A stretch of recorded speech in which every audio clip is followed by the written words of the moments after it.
Hi, everyone. Judge Andrew Napolitano here for Judging Freedom.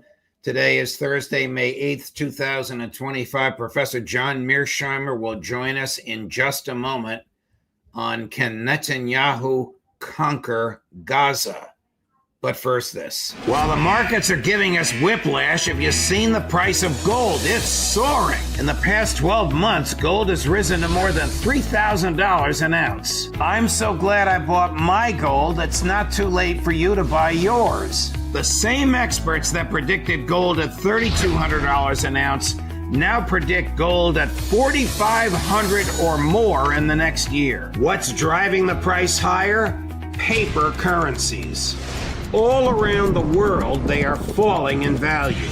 Big money is in panic as falling currencies shrink the value of their paper wealth. That's why big banks and billionaires are buying gold in record amounts.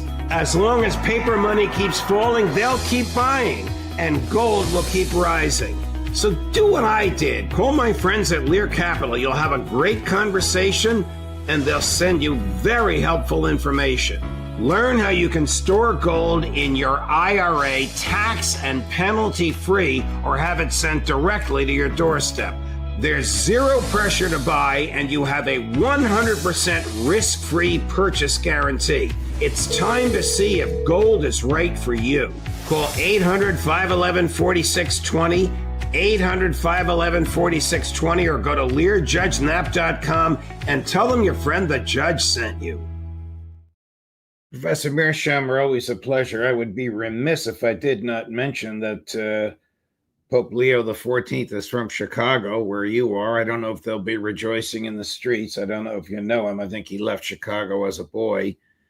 But this is rather startling, at least to me, that we have an American Pope.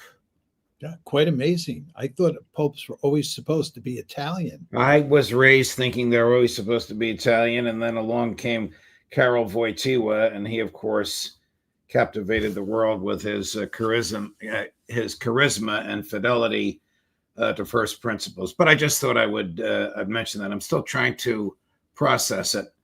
I don't mean to demean it, but I think he's cut very much in the Francis mold.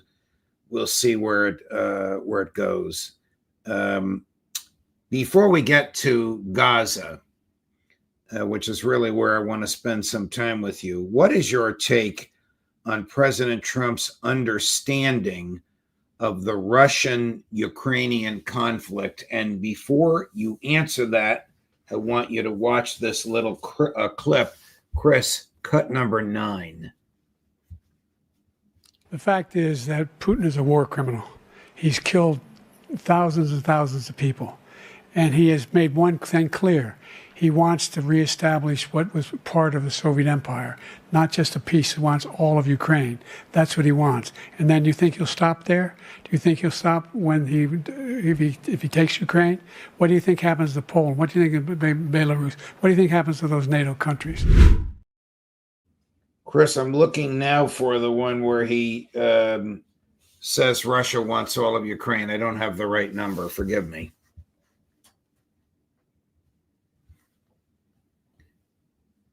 Chris, where President Trump says Russia wants all of Ukraine. That's the one that I want to play for Professor Mearsheimer.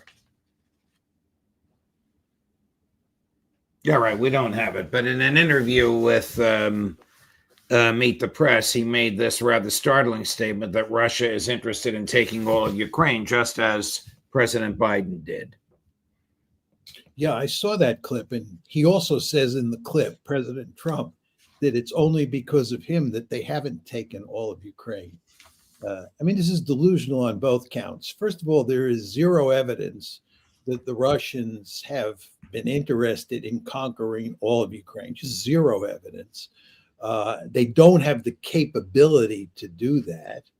And furthermore, the idea that they were bent on it and Donald Trump stopped them is kind of a laughable argument. The guy has been in office only since January 20th, and he certainly has not stopped them in that.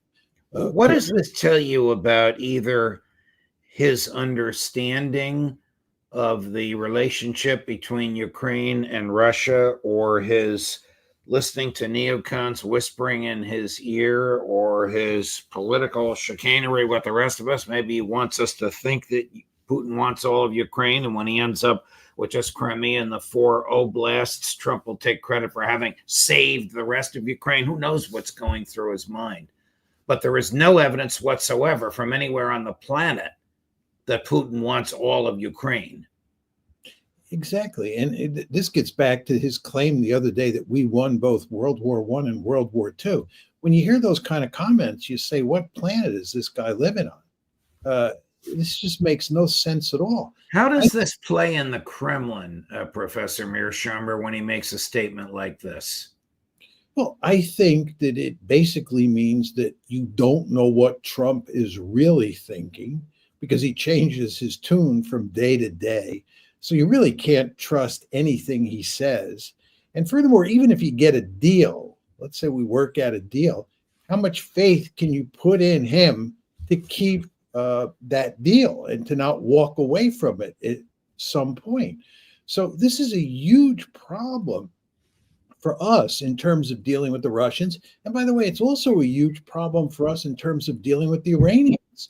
You know, the Iranians remember very well that he walked away from the JCPOA, which they thought was an agreement that was going to be kept by the United States, but Trump walked away. And if the Russians cut a deal with Trump and they make concessions to Trump to get that deal, can they trust that he won't welch on the deal shortly thereafter? And the answer is no. And this really gets in the way of negotiating the settlement. So in the past 10 days, Trump has claimed that the United States was largely responsible for defeating Nazi Germany and not the Russians. He has claimed that Russia has lost over 1 million men in the Ukraine conflict. And he has dispatched General Kellogg yet again, and I'll play a clip for you from him just yesterday, to offer a peace plan that he knows is dead in the water. What does this tell the Kremlin? Again, it tells the Kremlin that his policy is incoherent, that there's just, no clear policy objective and no strategy for achieving that objective. I mean, what else can the Kremlin conclude? I mean, the Kremlin has a vested interest in playing nice with Trump and not picking a fight with him and pretending that they're still willing to work out a deal. But I would imagine that behind closed doors, the Russians are thinking that we can't place much faith in Trump. And even if we get a deal, we can't place much faith in that deal. What we have to do is we have to position ourselves on the battlefield in ways that ensure our security once the shooting stops and you get a frozen conflict. Will Turkey and Egypt allow Netanyahu to invade Gaza? Well, he's already invaded Gaza. Well, I mean, invaded in a way that he announces publicly, as he did earlier this week. He intends to occupy the entire place and remove all the Palestinians. Will this finally provoke the ire of somebody with a military? I think that he will attempt to occupy all of Gaza. Whether he can do it is another matter. The Israelis are having great problems raising the necessary forces to do that. And you want to understand that once they go in, they have to keep those forces there. So it's not like they go in for 1 week, then they pull the forces out, and that's the end of the story. To occupy a piece of real estate as big as Gaza, you need a lot of troops if you're going to occupy all of it. And they're talking about defeating Hamas, and that's going to require lots of troops as well. And I don't think they have the troops. And I think there's enough dissatisfaction inside of Israel at this point in time that this is going to cause all sorts of problems for Netanyahu. The other thing you want to remember is he tries to root out Hamas and he ratchets up the war, he's going to end up killing more hostages. And this is not going to sit well with a huge chunk of the Israeli population. So that's one part of the story. The other part of the story is the ethnic cleansing. And I think the ethnic cleansing is where you may get some intervention if Netanyahu tries to push the Palestinians out, because the obvious place that he will push them is Egypt and maybe Jordan. And I think the Egyptians will resist this greatly. And I think there's a serious possibility that will lead to war. And you want to also remember that there will be great resistance from the Palestinians. This is not going to be like 1948, where there was hardly any resistance. The Palestinians will put up great resistance. Lots of Hamas fighters will still be around. So if the Israelis try to ethnically cleanse Gaza, it will involve a huge amount of murder and mayhem. And whether Israel can get away with that remains to be seen. It's not right now he's committing murder and mayhem by starvation. Yes, he has. But the number of people who have actually died, thankfully, is not that great. It's a small number so far. I think there is a great danger that he will end up starving hundreds of thousands of people. But even there, I think the international community will make enough noise that it'll be very difficult for him to do that. I mean, maybe it's wishful thinking on my part, but I actually do believe that there are just limits to what he can do, which is not to say that what he is doing now isn't absolutely horrible. It is. It makes me sick to my stomach to watch what the Israelis are doing to the Palestinians. But fortunately, the number of people who have died from this starvation campaign so far is not that great. Does it also sicken you that nobody is lifting a finger to resist it, and that United States taxpayers are funding it? It absolutely. I mean, I don't understand what Trump is thinking here. He's in the same category as Genocide Joe. We got to start calling him Genocide Don. I mean, he is encouraging the Israelis to pursue this policy. Indeed, he is encouraging the Israelis to ethnically cleanse Gaza. He's basically saying that would be a good thing, because we can then turn Gaza into the Riviera on the Mediterranean. It's just hard to believe that this is happening. It was hard to believe when it was happening under Biden. And it's hard to believe how much silence there is all across the West. We have all these human rights mavens, all these people who stand up and talk about the importance of liberal values, who criticize military action here, there, and everywhere. And what are they doing in this particular case? Virtually nothing. And this is the principal reason that the Israelis are able to get away with this. Does Hamas, which of course has no air force and no effective air defenses, have the ability to resist a full-scale, boots on the ground invasion by the IDF? Yes. I mean, you had almost a full-scale invasion between I think it was mid-October is when the IDF went into Gaza. Up until recently, they had huge numbers of forces in Gaza. The Israelis can flood, once again, Gaza with troops.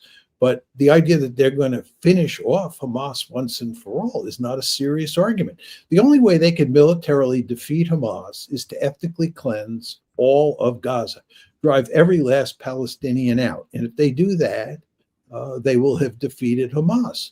But they have already, again, tried with massive military forces on the ground and in the air to destroy Hamas. And they failed. And they will fail again unless they can go in and cleanse. What is the status of the United States bombing Yemen? Donald Trump claimed that there was some sort of a ceasefire with the Houthis.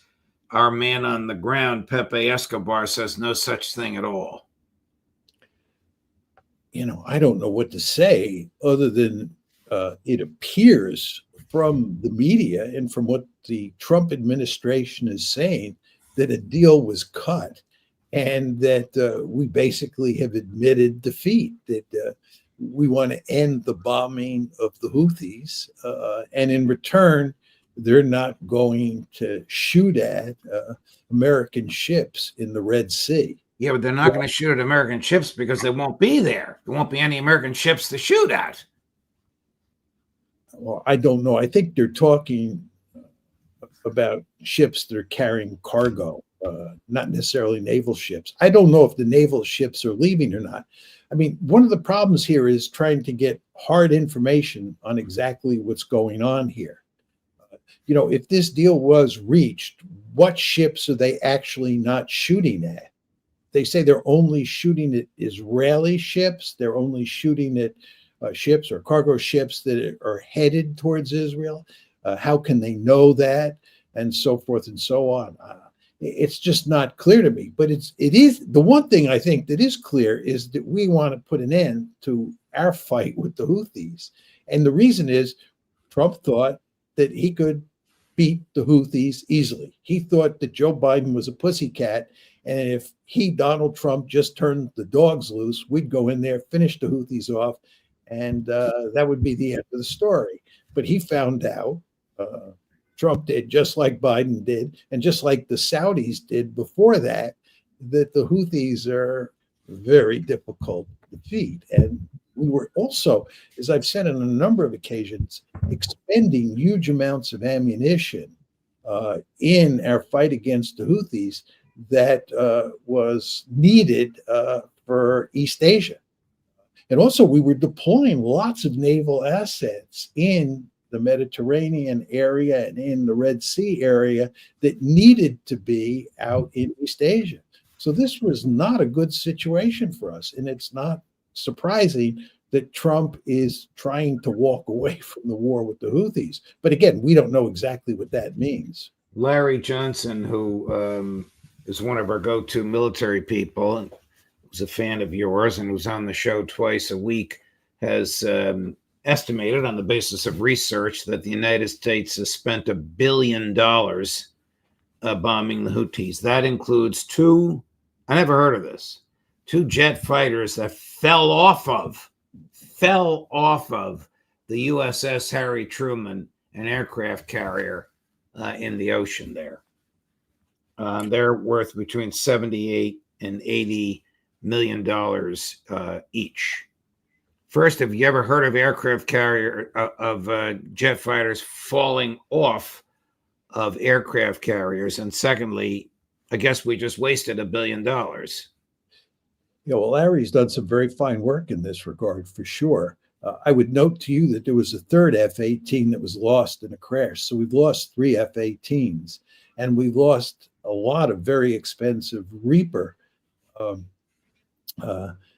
drones. And what happened, I think, with regard to the F-18 that fell off the carrier, or at least one of them, it was making a sharp turn to avoid a Houthi missile that was coming at the carrier.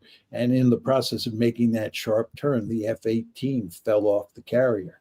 I would imagine that in World War II, given the large number of carriers we had and all the carrier battles we fought, that there were more than a few instances where aircraft rolled off the carriers. I would imagine the captain of the ship is now swabbing the deck, losing an F-18. I want to ask you about India and Pakistan, but first, Sonia, cut number 2. This is a lieutenant general in the Indian military talking about how vulnerable Pakistan is. Cut number 2. If you look at Pakistan from northeast to southwest, their east-west depth, they do not have the strategic depth to absorb our strike. All their major cities, population centers, they are all within this small little strip of land. Our depth is so much, when Pakistan strikes, we will be able to absorb that strike, because of course there will be damage. But when we go back with a massive strike, which is our declared policy, and unacceptable damage, Pakistan will cease to exist. And will cease to exist. Is this over, or is this the beginning of something serious, the back and forth between Pakistan and India? Well, it's not 100% clear where this one is headed. I think he's overstating the case. My take on this is that you have to think about it in terms of the escalation ladder involving the 2 sides. And what's happening here is that you're on the lower rungs, the very low rungs of the escalation ladder. And on the lower rungs, and actually the middle range rungs, the Indians actually don't have an advantage over the Pakistanis. The Pakistanis have substantial conventional capability. And on the lower rungs, as you go back and forth with each side retaliating, I don't believe the Indians can do more damage than the Pakistanis can. The question is what happens when you get up top on the escalation ladder. And up there, the fact that India has conventional superiority over the Pakistanis means that if a war breaks out, even a limited war, certainly a major war, what will happen is the Indians will defeat the Pakistanis at the conventional level. However, Pakistan has nuclear weapons. And if India is invading Pakistan, which is the likely scenario once you're up at the top of the escalation ladder, you're on sacred territory for Pakistan. You're on Pakistani homeland, and you're losing because the Indians have conventional superiority. That's the scenario where we worry that the Pakistanis will turn to nuclear weapons. And by the way, the Indians worry about this scenario as well. They understand full well that they have conventional superiority, but that just means that if they're really clobbering the Pakistanis, the temptation to go to nuclear weapons will be very great. Are there any CIA or MI6 fingerprints on this terrorist attack in Kashmir? No. I mean, the Indians actually claim that the Pakistani government is responsible for this. But there's no evidence in the public record that that's the case. The Pakistanis vehemently deny that they're behind this terrorist attack, that it was some terrorist group that they have had no contact with.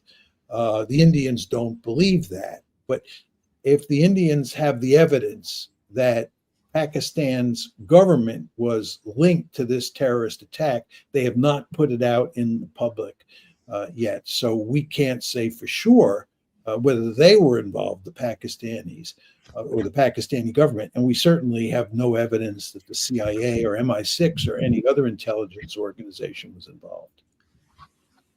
Does the United States have an interest in the outcome? Yes, the United States has an interest in making sure that this one doesn't escalate. We have an interest in making sure that we cap the volcano, that we keep both sides on the lower rungs of the escalation ladder, and then we do as much as we can to convince them to take an off-ramp. Are Pakistan's nuclear weapons legally possessed and internationally inspected, unlike the Israelis?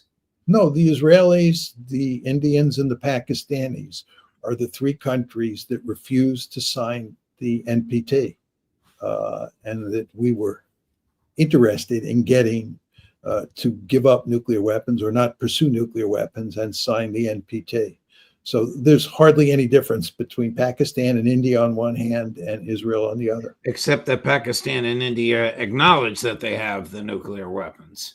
Yeah, it's this bizarre situation that you and I have talked about before. Right. Where Israelis insist on pretending that they don't have nuclear weapons. And nobody seems to ask the right questions at the right time on international television of Israeli officials or even American officials. I wonder what Trump would say if in one of those continuous 5-time-a-day pressers he holds in the Oval Office these days, somebody asked him about the Israeli nuclear weapons. He'd probably say, I don't know, you're asking the wrong people. You're asking the wrong person.